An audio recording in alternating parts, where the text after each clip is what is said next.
सास का घूंघट पार्ट 2। पिछले अंक में हमने देखा कि देविका अपने ससुराल में हर गलत बात का विरोध करती, तो उसकी वजह से देविका पर उसके ससुराल वाले बहुत अत्याचार करने लगे। एक दिन देविका ने सचिन से कहा, सचिन, मैं तुम्हारे घर में नहीं रह सकती, तुम मुझे आज ही मेरे घर शहर भेज दो, मैं अपने मम्मी पापा के पास रहूंगी। क्यों देविका, तुम शहर क्यों जाना चाहती हो? यहाँ तुम्हें किस बात की परेशानी है? किस बात की परेशानी नहीं है सचिन, तुम्हारे घर के आदमी औरतों के साथ जानवरों जैसा व्यवहार करते हैं, मैं ऐसे माहौल में नहीं रह सकती। देखो देविका, तुम्हें यहीं रहना होगा। तुम्हारी शादी मुझसे हो गई है, अब मैं तुम्हारा पति हूँ और यही तुम्हारा घर है। अच्छा, तो तुम्हें याद है कि मैं तुम्हारी पत्नी हूँ? जब तुम्हारे पिताजी और चाचा जी मुझे एक एक हफ्ते के लिए कमरे में बंद कर देते हैं, तब तुम्हें क्यों याद नहीं आता कि जो औरत कमरे में बंद है वो तुम्हारी पत्नी है? जब तुम्हारे जीजाजी और भाई मुझसे बदतमीजी से बात करते हैं, मुझे खाने के लिए कुछ नहीं देते, तब भी तुम्हें याद नहीं आता कि मैं तुम्हारी पत्नी हूँ?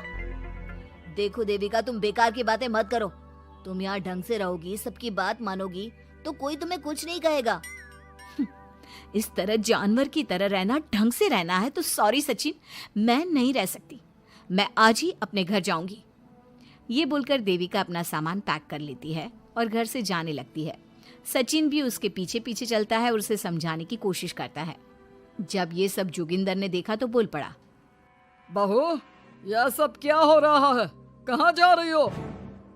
सचिन, बताओ अपने पिताजी को कि कहाँ जा रही हूँ मैं। तुम्हें शर्म नहीं आती अपने पति का नाम लेते हुए? मैं अपने पति का नाम ले रही हूँ, इसमें आपको क्या परेशानी है?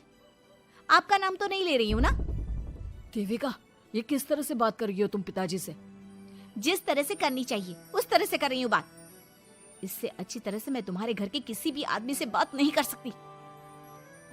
तीनों की बात सुनकर घर के बाकी लोग भी वहां आ जाते हैं। तभी जोगिंदर कहता है, हमारे घर की औरतें अपने मर्दों का नाम नहीं लेती। तुम्हारे शहर में होता होगा, लेकिन हमारे यहाँ पर ऐसा कुछ नहीं होता।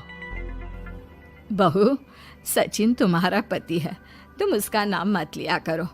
तुम अपने पति का नाम लेने की जगह ए जी, ओ जी, सुनो जी कहा करो। पति ना परमेश्वर होता है। तो परमेश्वर का तो हम नाम लेते हैं। क्यों माँ जी, क्या आप अपने इष्ट देव का नाम नहीं लेती?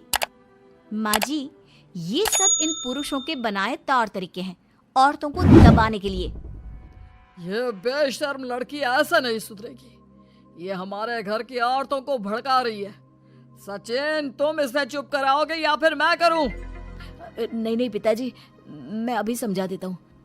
चलो देविका अंदर, और कितना तमाशा बनाओगी मेरा। सचिन, मैं अंदर नहीं बाहर जाऊंगी, अब मैं यहाँ नहीं रह सकती।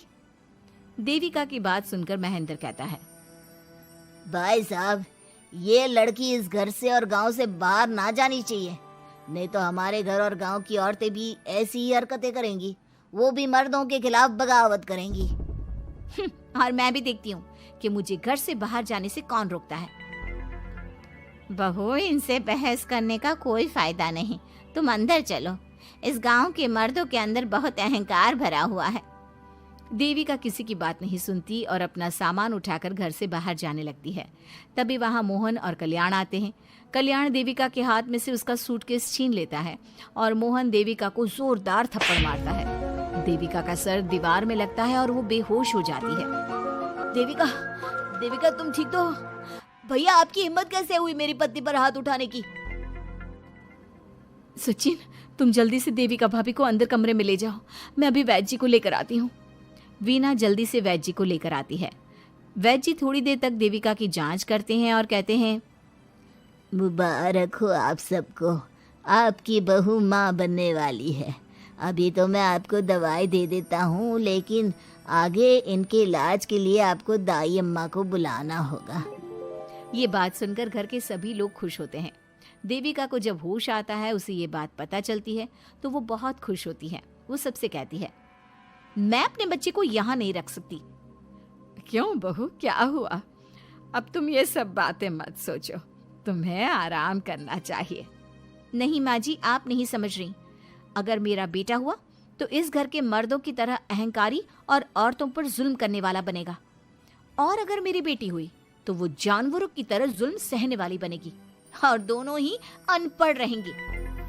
देविका की बात सुनकर घर की सभी औरतों को पहली बार एहसास हुआ कि वो किस अंधकार वाले समाज में जी रही हैं। लेकिन फिर भी घर की सारी औरतें उसे ही समझाती हैं। बहू देखो, तुम्हारी बात सही है, लेकिन तुम इस हालत में सफर नहीं कर सकती। हाँ बहू, तुम यहीं रहो, अपना और अपने बच्चे का ख्याल रखो। देखो ना देविका भाभी, हमें बिल्कुल भी पढ़ना लिखना नहीं आता, अपना नाम भी नहीं लिख पाते, तो आप मुझे थोड़ा पढ़ा दीजिए ना। देविका, तुम्हारी बातें सुनकर पहली बार हमें एहसास हुआ है कि कैसे माहौल में हम जी रहे हैं। तुमने हमारे अंदर उम्मीद की नई रोशनी पैदा की है। यहाँ से मत जाओ तुम। देविका ने घर की औरतों की बात सुनी तो उसका दिल पसीज गया। उसने गांव में ही रहने का फैसला लिया। वो अपने घर की औरतों को रोज पढ़ाती, उन्हें अपने अधिकारों के बारे में, देश के बारे में बताती। इसी तरह कई दिन बीत गए और एक दिन सुजाता ने सचिन से कहा, सचिन, देविका की तबीयत ठीक नहीं, तुम जल्दी जाकर दाई अम्मा को बुला लाओ ना। भाभी, दाई अम्मा क्या कर लेंगी? आप किसी डॉक्टर को बुला लो, मेरी तबीयत ठीक नहीं है। देविका, गांव के लोग डॉक्टर पर भरोसा नहीं करते। दाई अम्मा बरसों से ये काम कर रही है, वो तुम्हें ठीक कर देगी।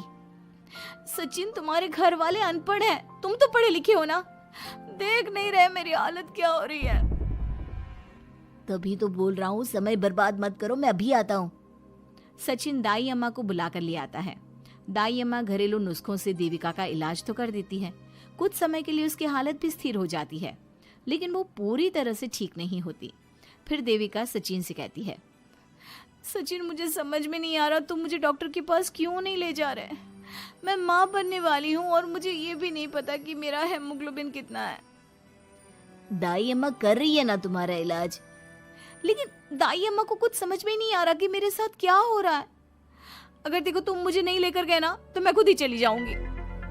अगले दिन देविका की तबीयत दोबारा बिगड़ जाती है और दाई अम्मा के किसी भी नुस्खे से वो ठीक नहीं हो रही थी। देविका ने सारी हिम्मत जुटाई और वो अकेले ही डॉक्टर के पास जाने लगी। उसे देखकर मोहन कहता है, बहू, इस हालत में कहाँ जा रही हो? आप लोगों के भरोसे रही ना तो आप लोग मुझे मार ही डालोगे। डॉक्टर के पास जा रही हूँ मैं। बहू, तेरा दिमाग तो ठिकाने पर है। हमारे घर की औरतें मर्दों से इलाज नहीं कराती। हे भगवान, इन जाहिल लोगों को मैं कैसे समझाऊं? डॉक्टर औरतें भी होती हैं। बहू, तो हमें पागल मत बना, हमने तो कभी कोई महिला डॉक्टर नहीं देखी।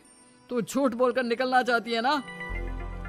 इस गांव की सरहद से आप लोग कभी बाहर नहीं गए ना, इसलिए आप लोगों को नहीं पता कि महिलाएं डॉक्टर के अलावा क्या क्या है।